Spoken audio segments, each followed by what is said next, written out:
righty. How are you all feeling? Great. Good. Great? Feeling good? All right, so we're just going to go right ahead and kick this off. So my first question to you all is I want us to start off by discussing your understanding of DEI or diversity, equity, inclusion. From each of your perspectives, how does your company as a whole define DEI? And whoever wants to get started, feel free to kick us off. Cool. I'm happy to go first. So at Mabel, when we think about diversity, equity, inclusion, we kind of understand it as understanding and respecting the distinct experiences that have made our Mablers the individuals that they are today. And so when we think about our culture, we really want to value and welcome those experiences and create programs, processes, and opportunities for everyone that works for us. Happy to go. So again, Stephanie, and so I started at Card Gurus in December. So it's been about 5 months or so, and have been in the process of codifying how we define DEI. And I brought a framework that we use from someone called Chris Burnett, who's an organizational consultant. And I just really love how she connects this framework. And really it's about this outcome of belonging and really thinking about diversity, equity, inclusion as the intersection. And so thinking about all the identities, right, the backgrounds and cultures that come to our workplace, right, how those are integrated, how we create processes and systems that ensure folks feel, and there's a dog barking in the background, so that folks feel included, right? And then thinking about inclusion. And so that when we're talking about making decisions, right, that people feel like their ideas, their opinions, their experiences are a part of those decision-making processes. So I really think about this as the intersectional piece between diversity, equity, inclusion to ensure that we're achieving belonging, which is really our outcome, ensuring that folks feel they're a part of this work, they're a part of this experience, and that they truly can thrive and belong at the company. Ooh, those are both great answers. Just to add, I think at Help Scout, we think of DEI work as really anything we're doing that helps make our teammates feel welcomed and supported and like they can be their full selves at work. And that also we're doing whatever we can to make sure everyone has the same opportunities to be successful. And then I think the last part too is it's really about our commitment to building diverse teams to ensure we're building a product that is made with everyone in mind.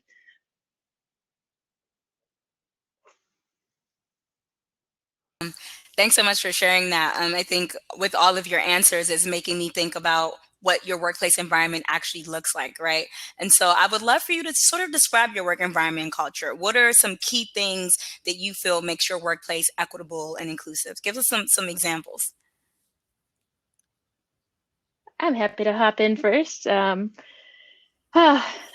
see. So a thing I love about Help Scout is I think because we've been a remote company for 9 years, I think part of being a remote company means you have to be really intentional and really transparent, or else it just kind of doesn't work.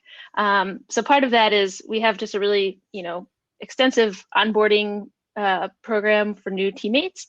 And part of that onboarding process, there's a whole, presentation that they're given on inclusion and what it means at Help Scout. So new people from day one, know that we're talking about it, that we're thinking about it, and this is what it means at Help Scout. Also, everyone in the company signs our code of conduct that we put together many years ago, and it, just kind of has a shared set of expectations and behaviors and things we expect people working at Help Scout to know. In that, we define microaggressions and want everyone to sort of know what that is from day one. And then once they're here, we really love transparency. We have a internal transparent salary formula. So when it comes to hiring, we're not just making up salaries for some people, or folks who are better at negotiating aren't getting paid more than others. We put this formula together and it's, where you are and where you're headed. And we're always, refining it too, just to make sure it's really as fair and equitable as it can be. And then also part of that is, I think we're also always thinking about meaningful benefits, right?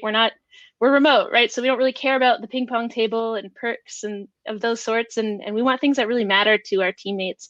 For example, we have a parental leave policy. We don't call it paternity or maternity leave or primary or secondary caretaker, because I find that hysterical. Like, who's not a primary caretaker who's caretaking? and the policy includes adoption and foster care. So we're just trying at all levels to think about, if we're doing this thing, are we making it as inclusive and as welcoming as it can be? And I could go on, but I'll keep it just those things. Yes, because we're definitely going to hear more from you. A lot of us probably weren't remote before, right? And so there's so much learning that needs to happen on like, how do you create an inclusive space for that? So we're going to hear more from Leah. Also, you got some love. Someone says, Leah, I love what you all are doing at Help Scout. Oh, you just said thank you. So thanks for that. What is Stephanie and Pooja? What about you all? What's happening at your places? Yeah. So DEI is very new at CarGurus. CarGurus is not a new company. It's old. However, this work has probably started about a year ago and rigorously about 5 months ago when I joined. So we have a long way to go when it comes to like really reaching full inclusion and equity and really trying to understand what we're talking about, how we're defining it. We're very homogeneous, right? And so in terms of culture, we value transparency and integrity and really are thriving to be a place where folks can see themselves and can thrive. But we're at the beginning of this and recognize that there's some really big steps we have to take to foster and build the type of culture environment that we want that's going to be reflective, right, of the consumer base we serve in the world we live in. In terms of some of the practices that have been embedded, they're really similar, right, to what Leah said around sort of new hire, really rigorous benefits, really thinking about our framing, our language, flexibility, training, and development. And so there are some really great practices and systems in place to foster this, but we're at the beginning of it, and we're on our way. Thanks. I appreciate you saying that, right? Snap, clap, snaps. I've been in a snapper mood today, right? But I appreciate you saying that, because a lot of times when we're talking about DEI, people feel like we got it down pack, right? But even for us who do the work and we're facilitating and helping companies do this, it's a journey. And so I'm happy that we're going to have this conversation and talk about what that looks like at CarGurus. Thanks so much, Stephanie. Pooja, what about you? What's happening at Maple? For sure. So echoing a lot of what Leah and Stephanie said, we are like radically transparent at Mabel. It's transparency that I've actually never come across at another company. And we're quite supportive of our team as well. And that's really important. We focus a lot on belonging and equitability. I think that's a word, right? On equity at Mabel. So we, our employees, everyone is invited to all meetings. So all meetings are on the calendar. It does not matter, with the exception of our staff meeting. Our employees are able to go to whatever meeting they want to. And so they have that visibility and they're able to jump in regardless of what department they're in. We want them to come and we want to hear from them. And similarly, regardless of if they're an intern or a head of a department, they're all invited to speak about our company initiatives and offer their opinion and their ideas. And I think that that's really great because we've had interns come up with these amazing ideas. And I don't think that at any other company they had experienced that sort of inclusivity, from the get-go. And so I really appreciate that. We also love the events. So we try to do a lot of events at Mabel as well to get everybody, coming and hanging out and getting together cross-functionally. We have a team meeting, an all-hands meeting every week. And our team sets the tone for that meeting. They set the topics, they ask the questions, our co-founders just go along with them. And so I think that that's really amazing too, to again, like hear from all different folks from different areas and levels of the company, and for them to be able to set that tone for that meeting. And then we also do a lot of, like I said, cross-functional team outings and stuff like that outside of the office as well. And we encourage our team to let us know what they want to do too. And so that's important. Fundamentally, we're also thinking about how our team can grow. And so we're adding some clarity and structure around professional development for our team as well. And I think Stephanie and Leah both said language is a big thing. We're putting together a handbook right now, and we are removing all gendered language that would come, like, all that legalese and stuff like that. I'm like, why is this here? Like, if it's not legally required, like, let's get rid of it. I want, very neutral language. Because the world is changing, and so this needs to change along with that as well. Mm-hmm.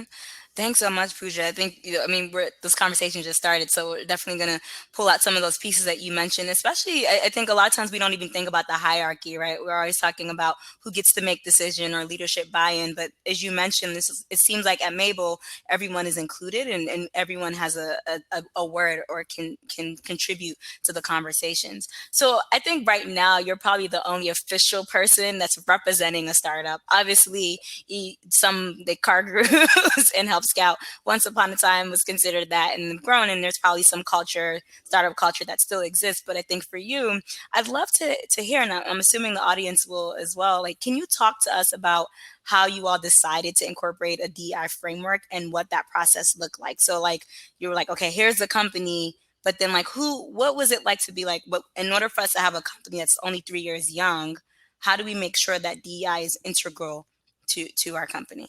For sure. So it's a team effort. Mabel's like a really team-oriented company, and so it was very important for us to make sure that everyone on the team was heard. So we're still working on a DEI framework, but I think the foundational work is done through our DEI committee, which we established last year. And the committee was born from our employee engagement survey. Our team was loud and clear. They wanted more diversity in their teams, and they wanted more inclusivity and a deeper feeling of belonging. And so we created the committee from that. And in 2019, the team really focused on that inclusivity and equity. So we redid our values. So that was really important. We had these values that the team had come up with originally in 2017 that really didn't fit the team that we were becoming. And so we went back, that committee took some time to do, like I said, the foundational work for what the new values should be. Then we surveyed the team to find out what really resonated with them and what meant something to them. And that's kind of where we came up with our new core values, which are supportive and authenticity. Authenticity. And so that really came from our team, and it was a team effort. For this year, we're really focused on the diversity part of DEI. So we want to figure out how we can bring on more diverse talent for the team. And so our team, the DEI committee, has actually separated into subcommittees, and everyone's kind of focusing on these different areas of how to bring in more diverse talent and also create a more transparent hiring process and a more inclusive hiring process. We actually used She Geeks Out to do an unbiased, my God, why can't I speak? Sorry, y'all, this is like my first panel. I'm like real nervous. You're doing great. You're doing amazing. Unconscious bias training, excuse me. So we actually used She Geeks Out to do that training, and it was bomb. So highly recommend if y'all are not already working with them. But that was kind of like where we started to do the inclusivity and trying to minimize bias in our own hiring process. And so we have a team that's working on that as well. And so for us, that's really where we think about our framework starting, is from the talent that we're bringing in and the values that we're really embodying. Yeah, thanks so much for sharing. And just want to let you know in the chat, you're getting a lot of love. People are saying you're doing an amazing job. And honestly, thanks, y'all. I appreciate it. We're all learning, right? And that's what we want our meetups to be, right? Like, what's happening, what's working well, what's not working well, and how can we support each other? And I think to your point around how you all are still thinking about what this framework looks like, and I appreciated that you said like we're on the D part, because sometimes people don't realize that just because you say DI doesn't mean you have all the letters happening, right? In an ideal world, you would want that, but sometimes people are on earlier stages to even understand like what does diversity mean. And again, like full disclaimer, you can't call someone diverse, right? But yeah, people are bringing in different backgrounds and different experiences, and what does equity and inclusion mean? So I appreciate you sharing all of that and talking about the journey that Mabel is currently in. Thanks so much. Sure. All right, so Stephanie, Car Gurus definitely isn't a startup, but your DEI position title is pretty new. So can you tell us how your position came about and why your company chose to focus in DEI in this specific way? Yeah, so about maybe like a year and a half ago, there was probably a small grassroots effort, right? Oftentimes happen, of a group of folks saying, changes, like, upvoting questions at town halls, talking to leadership, and little pockets around some of our issues and challenges. And so that small group of people, I think, really started to push our executive team and some of our leaders to start to really put some work into this. There was also a minor public incident that happened, and I want to be just really honest, right? And so there was a minor public incident that happened from one of our leaders, and I think that connected with all of sort of the work and all of the questions and the pushing, really, I think, pushed our executive leadership team to be like, okay, let's take a pause and figure out what we're doing here. And let's put some resources behind it so we can sort of understand how we're addressing, because clearly there's a problem with our workforce, right? There's folks asking for this. We're recognized we're in a room of all white folks here. So let's try to figure out what we need to do to really support our workforce. And so with that support, there was a small advisory team created, and really similar to Pooja, that advisory team launched our first inclusion survey. From then, they did a pay equity analysis. They took the results, started codifying some goals, and as a part of that was to bring someone on, which was myself, who could kind of help to thread those goals together and really focus on supporting that work. And so I would say, right, a grassroots effort of folks, I think leadership making a really public mistake and really recognizing, crap, I don't know what I'm saying here. I don't know what I'm doing. And I need to get myself together here and be really reflective to help support this workforce and this company and what's happening across, our world, right? And in our business. And then third, also just real compassion and commitment to putting resources to say, okay, we don't know what we're talking about, but we're willing to really figure this out and go along for the journey. So that's how it started, and that's where we're at right now. That is amazing. And one thing that stuck to me is just recognizing that sometimes people are going to be in the stage, like Pooja mentioned, where it's okay, we have to make this part of our company. We don't even have to wait for the big thing or the minor event to happen, right? Because we know that companies are not successful when DEI isn't integral to their policies, their cultures, and things like that. And sometimes it takes a thing or two to happen for people to wake up and realize that. So I appreciate you naming that and also being we're still figuring it out, right? We're a company that's been existing for over 10 years? Yeah, did I get that right? Yeah. And so now we have a specific position and we want to do equity in terms of pay and making sure that we're looking at things and looking at policies. And a lot of times that's what we say when we work with companies, right? We're if you've been existing for a very long time, well, first of all, we have to do a backtrack and start looking at, well, what are the things that you put out there? So Pooja, you mentioned even the language in some of the handbook. So really getting a handle of that way ahead of time before you're existing and sort of practicing some of the culture that's not productive and helpful for everyone, especially people within marginalized communities. So thanks, Stephanie. Absolutely. All right, Leah. So you work for a company with remote employees. So I'm super excited to hear what you have to say, because I know a lot of people on here, not just on here, but in general, are trying to figure out what to do and what not to do. So I'm sure the change for many people to work remotely wasn't that much of a challenge, obviously at Help Scout. So can you talk a little bit more about what DI work looks like for you right now? And feel free to mention, I know you mentioned earlier how you all have already embodied it. So feel free to mention what you've been doing already and how you're growing and learning to make sure that your remote work actually is making sense and is inclusive and equitable. Yeah, man, my heart really goes out for everyone who's had to become a remote company overnight. I know that doesn't happen easily. And to be clear, you're not all of a sudden a remote company, right? You're working from home during a global pandemic. And I think there's a big distinction. It's not, business as usual really for anybody. And I think it's important just to say that. And even for us, we were a remote company. Now we're a remote company in a global pandemic. It's not the same. So much for us, I think right now, is trying to message that to our team. We know it's not business as usual. We don't expect everyone to be, doing their best work and, shipping the same things. And so we're just really trying to message that from the top down all around, having managers have check-ins with their, their players, and just making sure everyone knows expectations aren't what they usually are. We're all going through this. And then because, we do twice a year, we do a demographic and inclusion survey. So we actually have data to know almost 40% of our company are parents or caregivers. So about 40% of the company just became teachers and daycare centers. So it's just like being aware of who's at the company and knowing like, oh yeah, a lot of the company has really their home lives have just been upended, and it's not the same, and their working hours are going to change, and we need to just over communicate and really be flexible. Like my teammate has 2 kids under the age of 5 at home, so she's now, we're recording our message, our people ops syncs, and actually now we're trying to have a couple later, in the evening, because that's when she's free, and just really trying to understand what people's needs are right now, and then meet them there. So I'd say that, and then also just really trying to be supportive around people's mental health.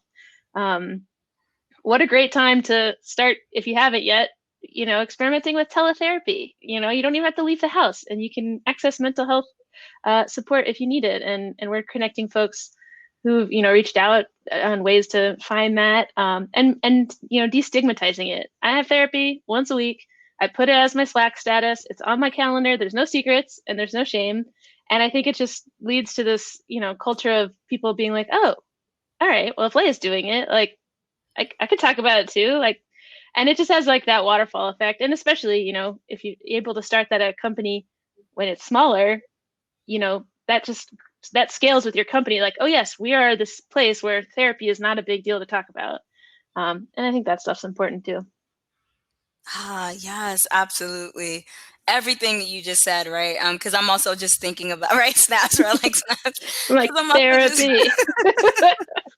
well, you just said so much, right? Because even us as She Geeks Out, like it wasn't too hard to make that switch over. But I think you pointed out that even if you were already virtually or remotely working, we're in a different space and time now, right? Like this is hitting people harder, some folks harder than others, but really a lot of us are being challenged in taking care of ourselves, but also the people that live with us. And I think this whole, like what you mentioned, people becoming teachers and daycare specialists and caregivers is something that we don't always think about. So what does it look like to sort of like change meeting times, for example, or being flexible, which you alluded to? So yes. And you got a lot of snaps in the comments around mental health, right? Like I think so many people, especially in communities where they needed the telehealth, right? And they might not have transportation to go to a therapist, for example. People have always been pushing for this who haven't necessarily had access to. And it's so interesting how chaos and something as unfortunate like this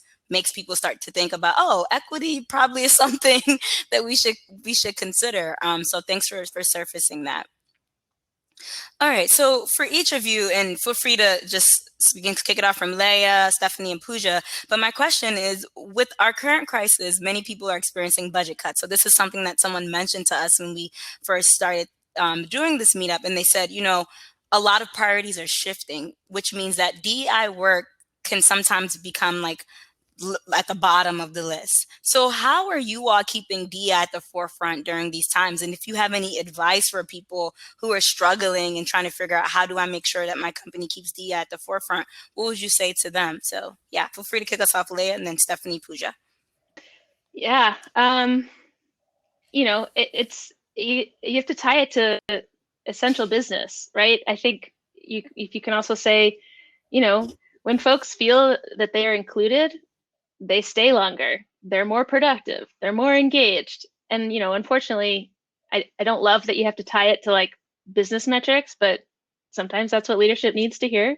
And connecting it to the bottom line. But if you're still, prioritizing DEI work, your team's going to have what they need to see this crisis through, to feel more loyalty and engagement, and then to become more productive. So I think that's, an argument people could use to keep that money. Yeah, I guess I'll start with that. I want to hear what Stephanie and Pooja have to say on that too. Thanks for that. Yeah, go ahead. Yeah, I wanted to start with, I don't know where I read this, but someone posted something and was like, the companies that, consider inclusion and equity, right, that think about their culture and how they treat people during this pandemic are going to be the ones that really thrive and are going to be successful at the end of it. And it just really resonated with me, like, yup, like how we treat people throughout this, like, are really going to say things about, like, I'm taking note, JetBlue, I'm taking note, like every company, right, like how you're treating me. And so I think that's the key. It's really positioning DEI and belonging, right, as this way to lead during this crisis. And so what I've been doing is really thinking about how I position that in my work. And so really making myself available to support managers. I've been leading sessions on like how to foster inclusion and belonging, and they've been optional, but there's been a ton of folks who are joining because it's such a hot topic, really, especially when we talk about in a remote setting, or thinking about how we support parents. I'm meeting with someone who wants to start a parent ERG group, right? And so really supporting them with those resources, using our communication tools, over communicating, as we've mentioned, sharing resources on Slack, email, all of our internal communication to really provide people with like content and resources and tools of like how to support themselves and thrive through this way. And also, I think this is a great time to revisit or set goals around diversity, equity, inclusion if you don't have them, whether those are goals, priorities, frameworks, touch points, whatever you want to call them. And so one thing we're doing over the course of the month of May is I'm launching something calling like DIBS Dialogues, which is Diversity, Inclusion, and Belonging Dialogues. And so it's going to be a series that's happening virtually across over the month of May, and folks and teams can join in. And it's really to talk about, in this time, how are we having dialogues and conversations around DEI? Let's go back to the goals we set. What has changed given what's happened?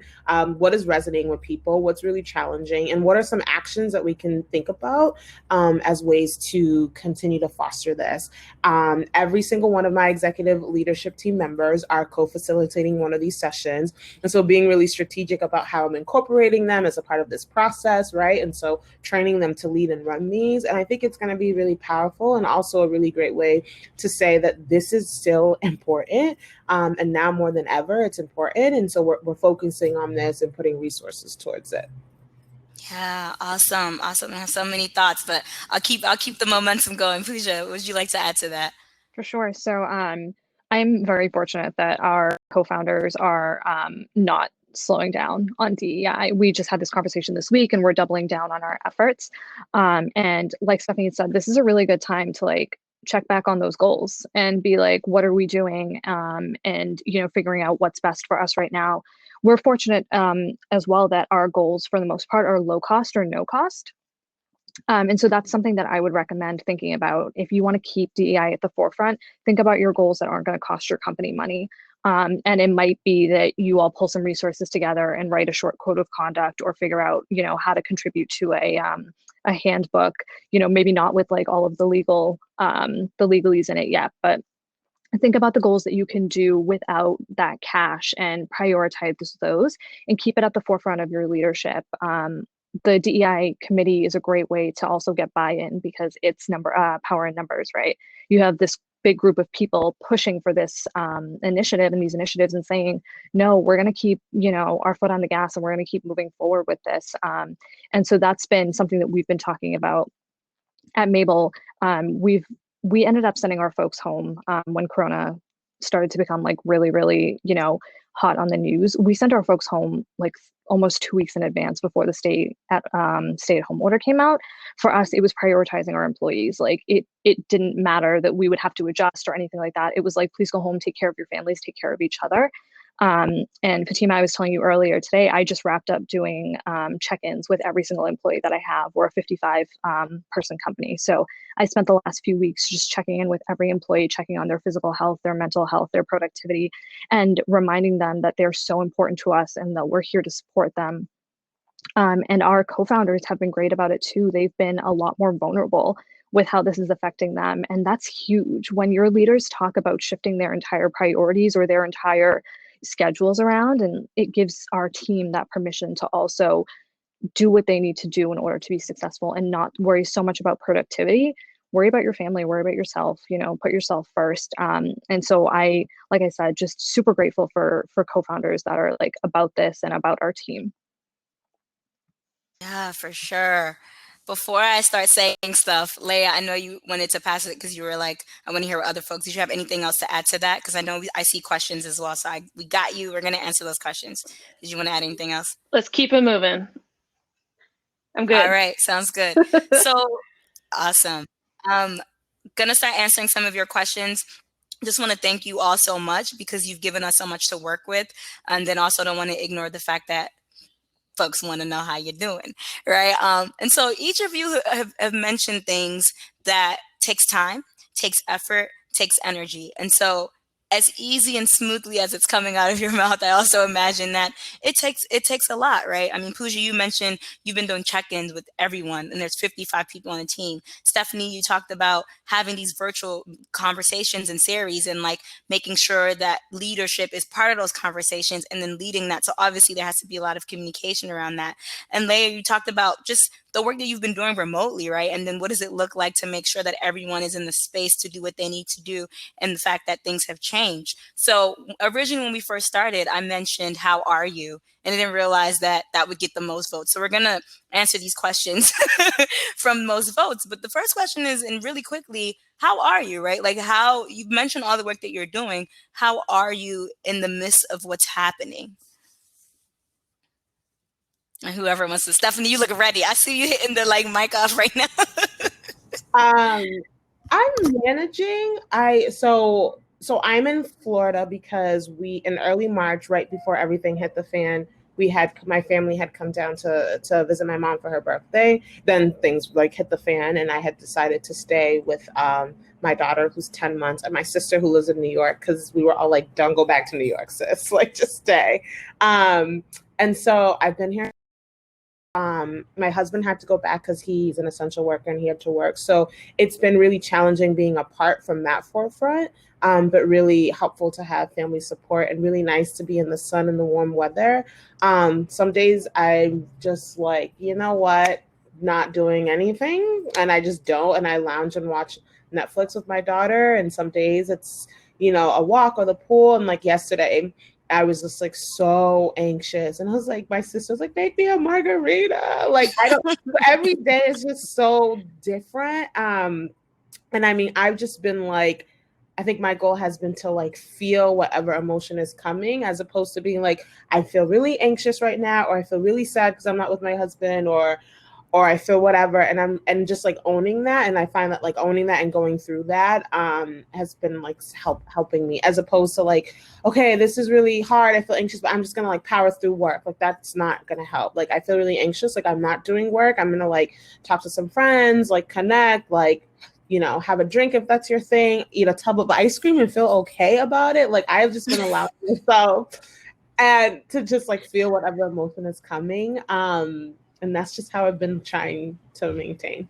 Yeah, thanks for being so honest and transparent. We appreciate that. Pooja, Leah, what about y'all?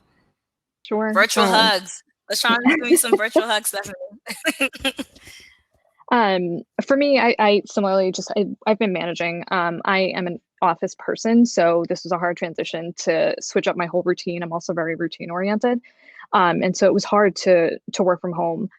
Full disclosure, also living at home with my parents and my brother. So like, it's a full house in here, and I'm very quickly reaching my limit. Hopefully they don't hear me upstairs. But it's been similar to like what Stephanie said. It's been accepting the fact that I am not going to be productive every single day. And I think that there is this need to be productive because now I'm no longer in front of my manager and he can't check in on what I'm doing. And so it's like, oh my gosh, I need to be working twice as hard. And it's like Leah said, like, this is a crisis, and it's okay to take a step back and realize that you're not going to be productive every single day. And so there are some days where if I take a break, I'm taking like an hour break, and I'm just like, right now I'm like binging Will and Grace. And so I will just sit in bed for an hour and watch Will and Grace and just, chill for a little bit. I also think it's really important to fall back on your support system. I have a few friends who I adore and are like the loves of my life. And if it was not for them, like, I don't know that I would make it through this. So we have like a standing, we're using House Party right now. We have like a standing House Party FaceTime meeting thing that we do on Fridays or Saturday mornings. And we check in with each other and we make sure that we're okay. And it's so nice to have people that you can fall back on for when you feel like, you want to meet all of your expectations. And you have really high, goals for yourself. And these people are the ones that are like, girl, it's okay. You play The Sims and watch Will and Grace, you'll be fine. Like, so that's really important to have that support system. Yeah, appreciate that so much. Thank you. Leah, what about you? And I love how this is so great because we're having this conversation. I'm trying to keep a straight face and y'all telling me ice cream flavors. I'm trying to moderate. Leah. It's all about the multitask, especially remote work. You're doing a little bit of everything. So I see you, Chad. I'm paying attention. How am I? You know, it depends on the hour. And perhaps Stephanie, to your husband is an essential worker. My wife is an NP and she's, dealing on the front lines with this. And it's just a very weird reality when she comes home from work and, I just shut the computer and we're like, how was your day? We have very, very different days. And I don't for a second not take it for granted and how lucky and privileged I am that I'm working at this nice tech company that's like letting me have grace and space right now. And she's, testing COVID patients and treating COVID patients. And it's just like, okay. So, I think I'm doing a lot more than even normal to like just try to support her. And then, again, I said therapy. Thank God for that. And I have a dog, and that dog is like really lifting my spirits because she doesn't know it's a pandemic. She's just always happy to see me. And, so I've just been trying, we walk her and take her to parks, and I'm trying to just be outdoors with her, and she's keeping me together. I appreciate all of you from ice cream to the support system so you can live with the family in the house to just your wife and the dog. Like all these things that you're right, we take for granted, right? So appreciate you sharing that. And I hope this is helpful because what I know is that when we do this work professionally, it's not disconnected from our personal lives. So it's really important for us to recognize that as well. So the next question I got the most votes is how can I ensure that our team still feels connected when everyone is getting fatigued from lots of video calls? I hear you because we had like over close to 80 people that said they were going to be here tonight.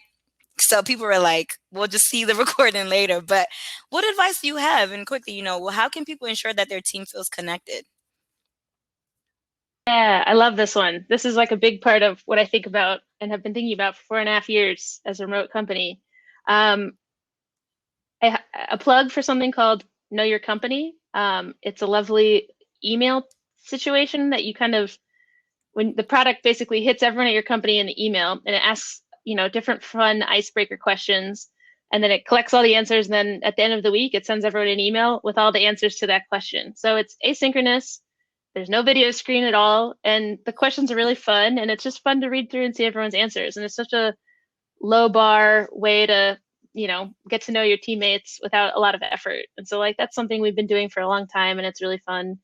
I would be curious to know, like, if you're already at Zoom fatigue, like how many meetings are you having? And like maybe also try to assess if they're like necessary or if it can happen in Slack or maybe it doesn't need to happen at all. Because yeah, no one should be in Zoom all day. You're gonna not get very far that way. So maybe do a quick little audit about that.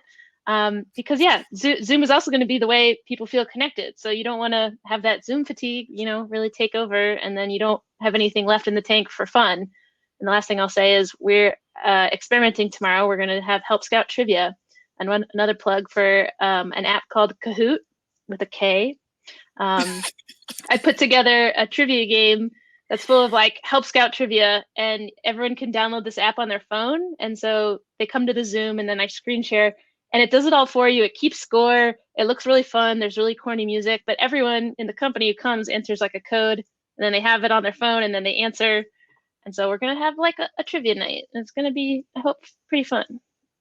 Love that. Thanks so much. And for people, I see it seems like somebody's already using Kahoot, so that's nice. And know your company in case you missed the other platform that Leah was talking about. But I think to your point, not just doing video, but having other moments where you can interact in different ways because you might still have to use the Zoom to connect. Thanks for that. What about you, Stephanie?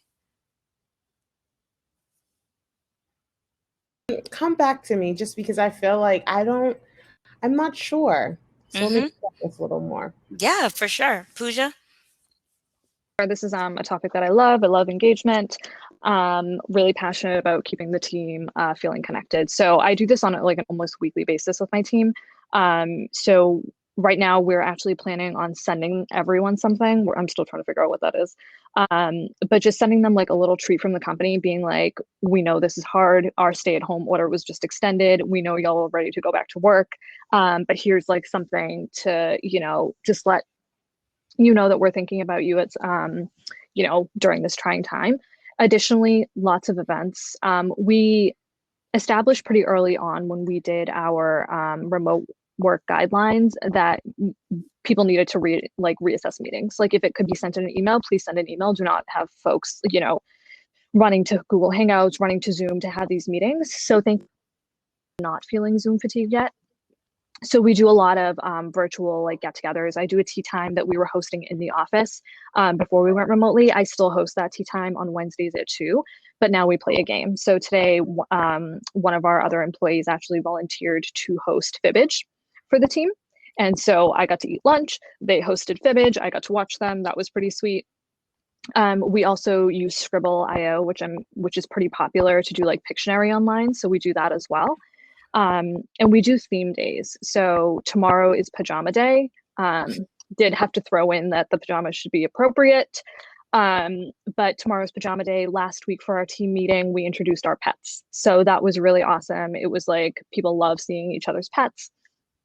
And then we're also going to be doing a virtual escape the room a couple of weeks from now, which will be a lot of fun.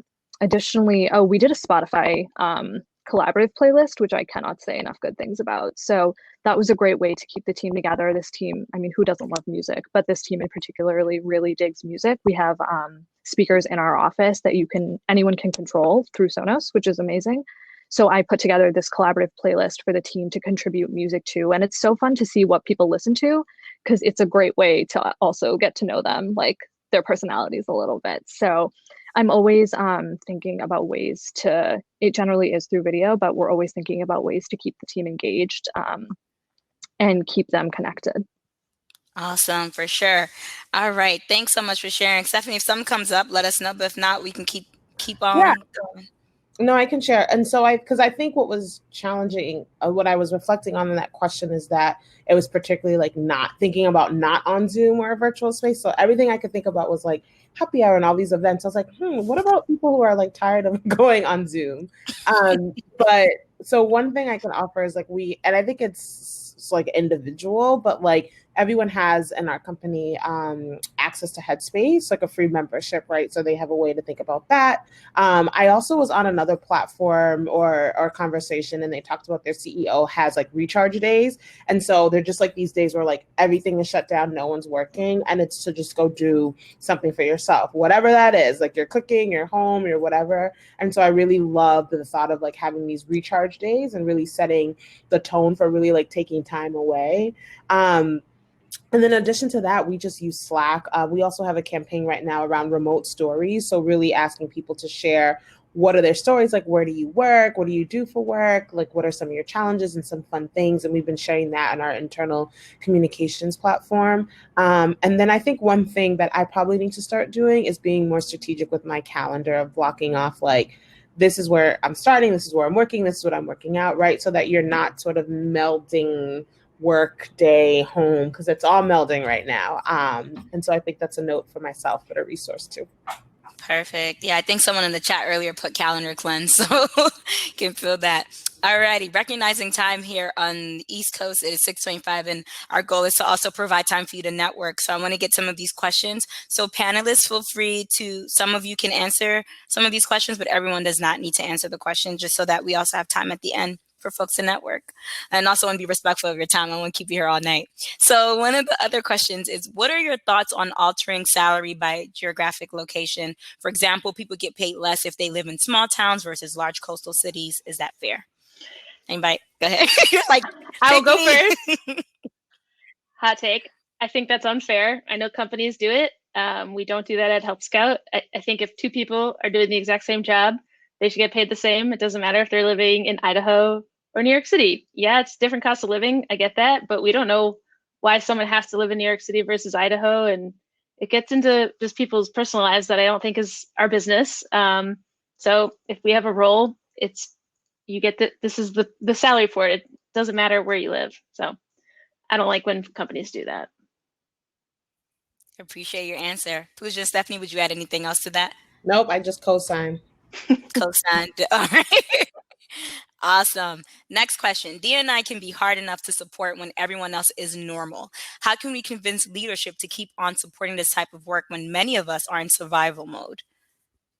And I think we sort of answered a little bit of that earlier, but besides what we mentioned, is there anything else you all would add to help answer this question?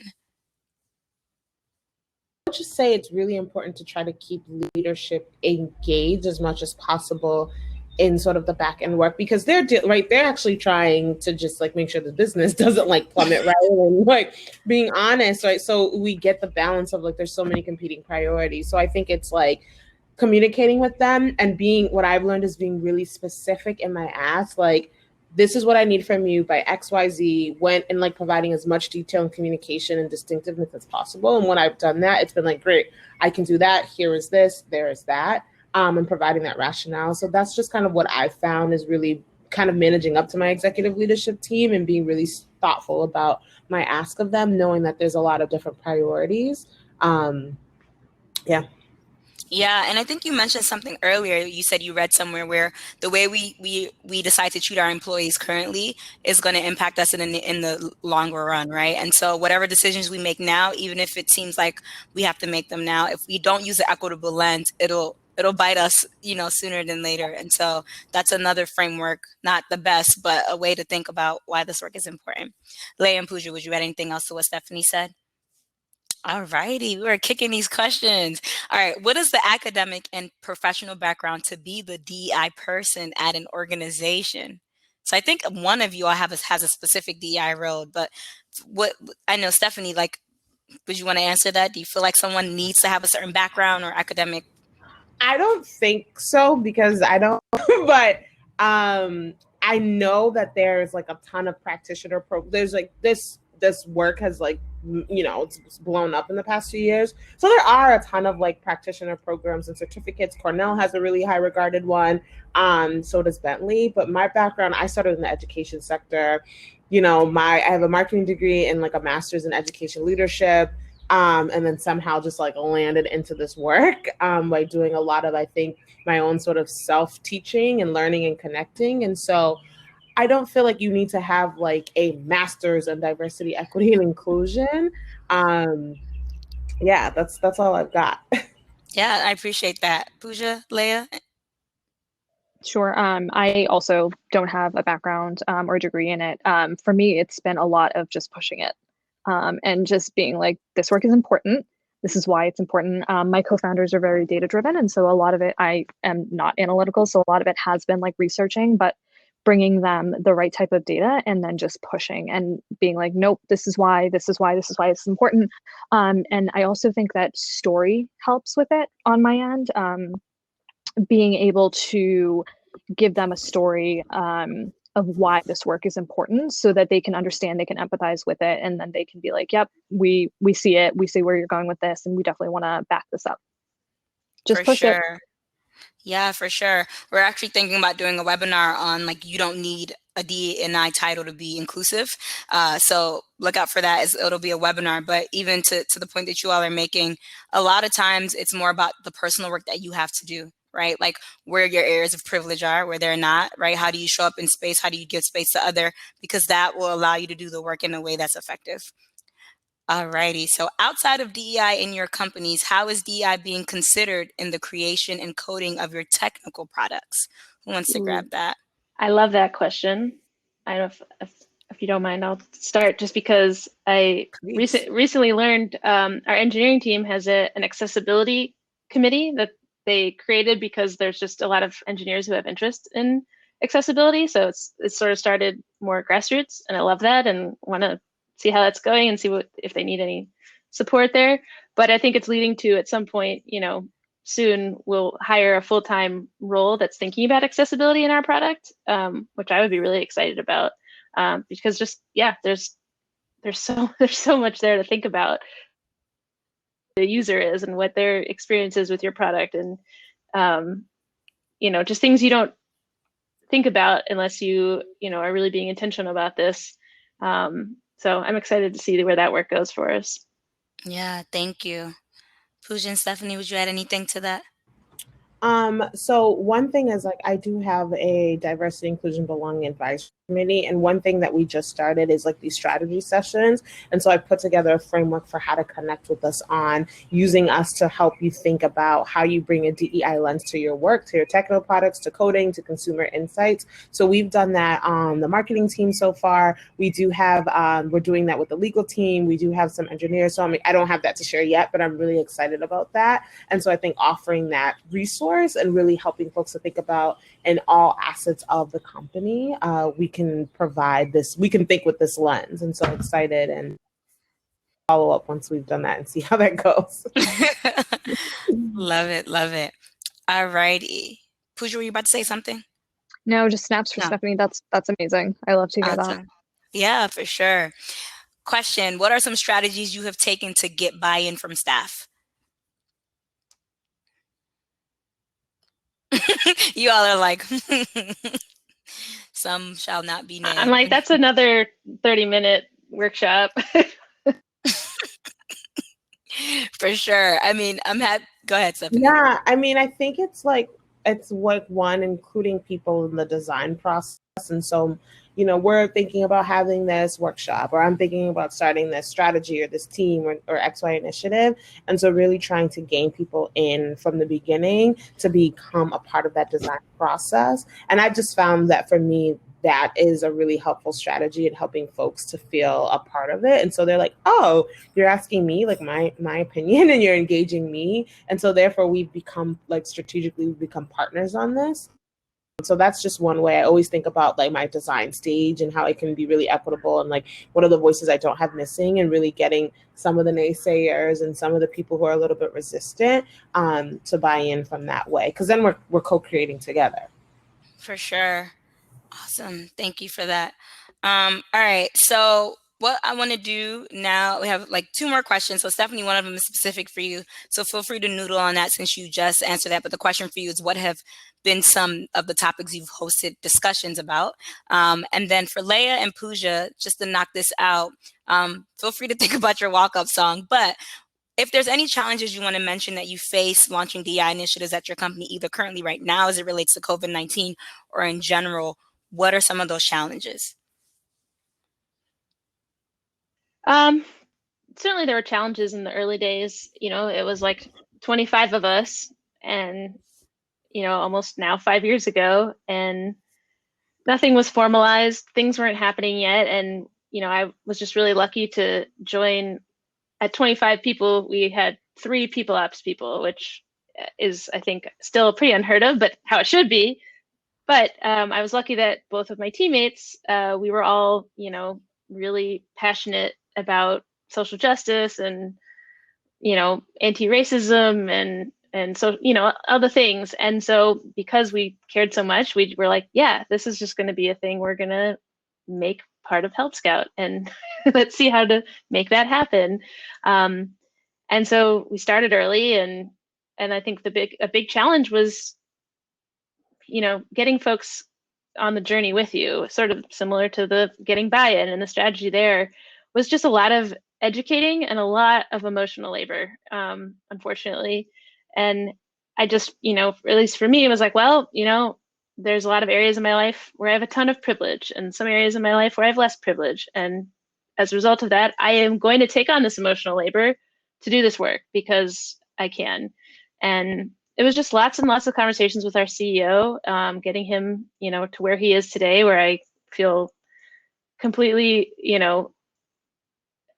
if he wants to tweet about D&I or speak at a conference, I don't have to read anything he writes beforehand. I just trust him. He gets it now. I would definitely call him an ally. But day one, no, he liked to talk about meritocracy and was just very, kind of like white tech bro thinking. And it took a lot of work to kind of get him there. I think it also took a lot of like making yourself vulnerable if you're able and it's safe to do that, and sharing personal stories and like, why does this matter so much to me? And, I think that also helped. I know not everyone's able to do that, but for us, that was, something that really helped, I think, with the early challenges. And then once you start to see that like all the things we were changing and doing were having a positive effect, it just started, it was like the snowball going down the hill. It just, became easier and easier over time, because it's like, oh yes, this is the things you're doing, we can feel like people are feeling better about working here. We are attracting wonderful candidates who want to work here because of this. So it's always harder in the beginning, and then hopefully it gets a little bit easier. Yeah, that is such a challenge. And also the fact that you're able to name that shows that there's some type of relationship and trust. So Leia, when you get off, you won't get fired. 'Cause you're Oh no, he right? knows. But he knows, right? But it shows the work that has to happen. And you have to be in a special place to do that work. So to the person who's asking about academic like positions, like that's one thing, but really it's like the patience and the moving and the hard work that actually takes a lot of time and patience. So thanks for that. Pooja, do you mention a challenge and a topics you're doing soon? For sure. So I think for us at Mabel, like the biggest challenge was figuring out what DEI initiatives we really wanted to pursue. When we created the DEI committee, everyone was like super hot about it. It was like everyone was really passionate, and we were all trying to do the most. And so it was like you were putting all of this passion and energy into these initiatives, but it was too much, and it wasn't the right things. So we had a few initiatives fall flat, and that was okay. And so when we did, debriefs on what happened last year, you acknowledge that you made a mistake, you iterate where you need to, and then you kind of move on. And so this year, that team is being very intentional with the work that they're doing and the initiatives and goals that they're setting, so that they're putting their passion into something that is long term and is not just going to be when we roll it out, it's like not the best. We didn't really fully think this out or anything like that. It's just you put the passion in the right place and you push something forward that you can be really proud of, and that's going to stand on its legs in the company for a while. Yes, that momentum is key. Like you're obviously in the earlier stages of doing this DEI work, but it's very easy sometimes to just be like, okay, we're done. We did the quick focus group. We did the training, right? But it's ongoing work. Thanks so much. All right, last, we're going to close out with you, Stephanie, because I'm going to be respectful for everyone's time. And then we'll have a couple of 20 minutes if you all want to go back into the tables and chat with each other. But Stephanie, what are you talking about? What are your discussion topics? Oh, I was going to share my walk-up song, but do that. Do that. No, you all get to share your walk-up song. Win by J Rock. Listen to it if you haven't. Win by J Rock. And then in terms of topics, so prior to CarGurus, I was a consultant, so I've led a ton of like training and dialogues on white supremacy culture, like microaggressions, diversity, all that stuff. And so I have not been able to do some of that work yet because we are just on our beginning stages here. At CarGurus, we've been talking a lot about inclusion, like how do we foster inclusion and belonging as a leader, how to lead through uncertainty, through chaos, through times, through crisis, how to sort of be your own best advocate, right? And supporting and advocating for yourself, particularly because you're not having this like FaceTime with like your manager and still trying to produce your work. And so those have been some that we have had some discussions and or trainings about. Sure. Thanks so much for sharing that. Leia and Pooja, if you want to share your song, feel free to put it in the box.